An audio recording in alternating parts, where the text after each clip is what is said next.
Hello again, ladies and gentlemen, and welcome back to my channel. I am a late gamer. Today is episode 6 of Can You 100% the Game? And today we are tackling the game Metroid Dread. Dun dun.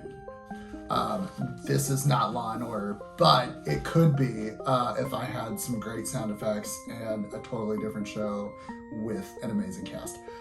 This game is one of the biggest Nintendo Switch games that I own. I think it's this game and then the Octopath Traveler Collector's Edition and then the Zelda Link's Awakening Collector's Edition in order of like size. Like this thing is not small. This is like the size of a large like book. Like for comparison, this is my iPad 12.9 inches, and this is the Metroid Dread game collector's edition. So this thing is massive.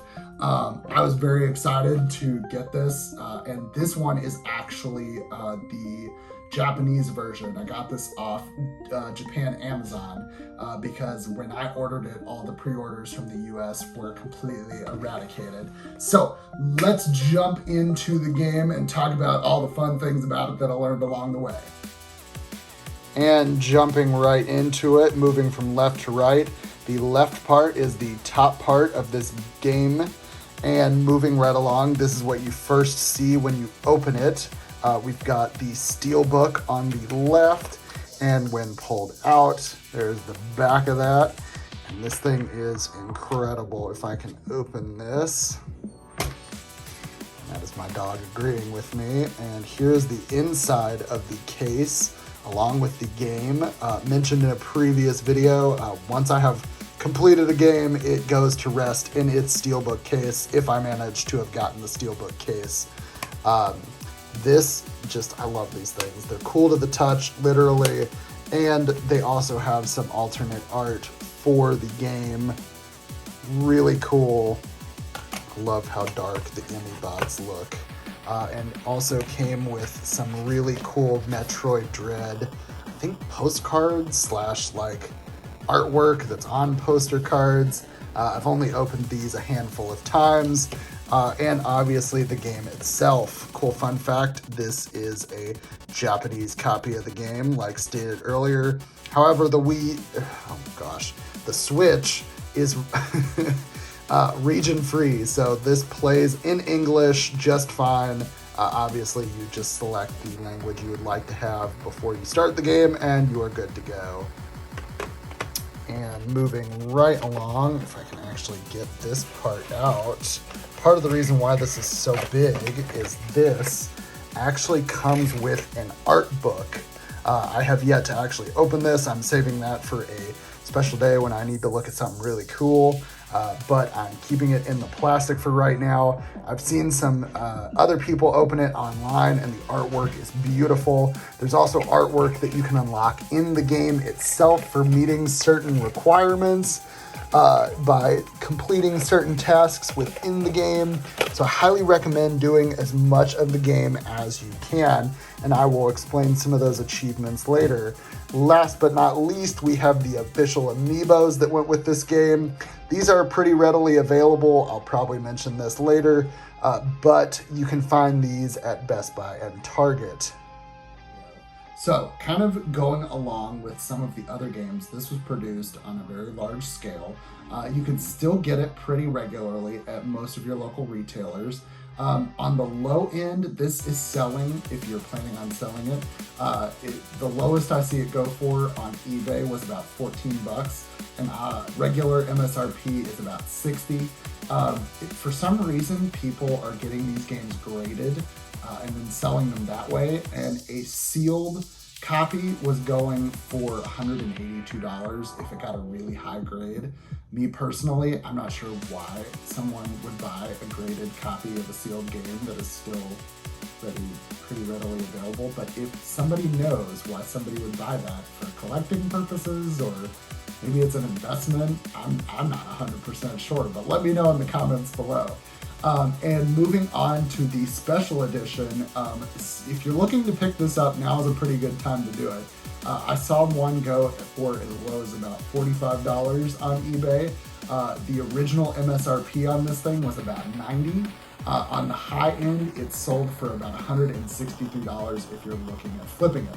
So if you have this in your collection and you need some money, or if you are looking to pick one up, now is definitely a good time to do it. They're pretty evenly priced all around, but also definitely do some digging other places. Some sites like Amazon and maybe even some retailers might have them as well. The amiibos that were sold with this game obviously are Samus and Emmy, and these are still really readily available. There were a ton of these. Definitely at launch, they were very hard to find given the current state of things at that time, but now you can find these pretty much anywhere you look. So highly recommend that if you're looking at picking those up. One to keep an eye out for, it looks very similar to this, but instead of Emmy, it has one of those Alien X, I could be wrong, but it's one of the aliens, and the artwork on it is 2D Metroid and a 2D version of the alien. So if you are amiibo hunting and you find those at a pretty decent price, definitely snag it, because it seems like that one is a very highly valued amiibo. And let's now jump into what it takes to 100% this game. For me personally, I gave myself the goal of beating the storyline 100%, but also right after I unlocked some of the last few upgrades in the game for Samus, I wanted to unlock all of the suit and armor upgrades before I actually beat the game. And that's kind of a separate thing. There's a bunch of challenges where you have to actually, you need some of the upgrades in order to get some of the other hidden treasure chests and ammo upgrades.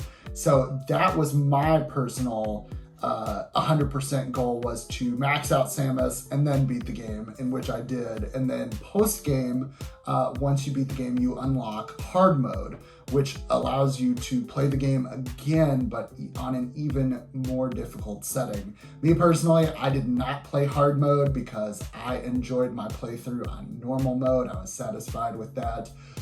However, if you are a super hardcore gamer and you want to experience Metroid on a harder level, that is for you. You can also unlock, it's either 7 or 8 original artworks from the creators of Metroid Dread that you can view from the main home screen, and it's in the extras tab, but those are really cool. They're all drawn in 2D and they almost look like comic books. But I highly recommend this game. This was my first Metroid game that I played through, if I haven't already stated that.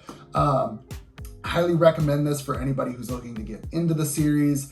There are rumors that they are remaking the original first Metroid, which was on, I want to say, the GameCube. I could be wrong, correct me in the comments below. I'm hoping all of the original Metroids. I know there was a trilogy that was HD'd for the Wii, and I've thought about getting that, but after hearing that they're making a HD remake of the first one, I'm kind of waiting to see how that pans out, if that pans out. I've got so many games in my backlog, it's killing me. And my dog agrees with me.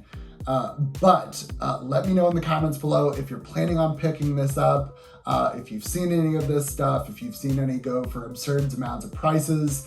But ladies and gentlemen, that is going to do it for me today. This game is totally 100%able. You don't even have to play the game on hard mode to get 100%. If you complete it on hard or on normal mode and you actually unlock all the armor and weapon upgrades, it will say 100% complete.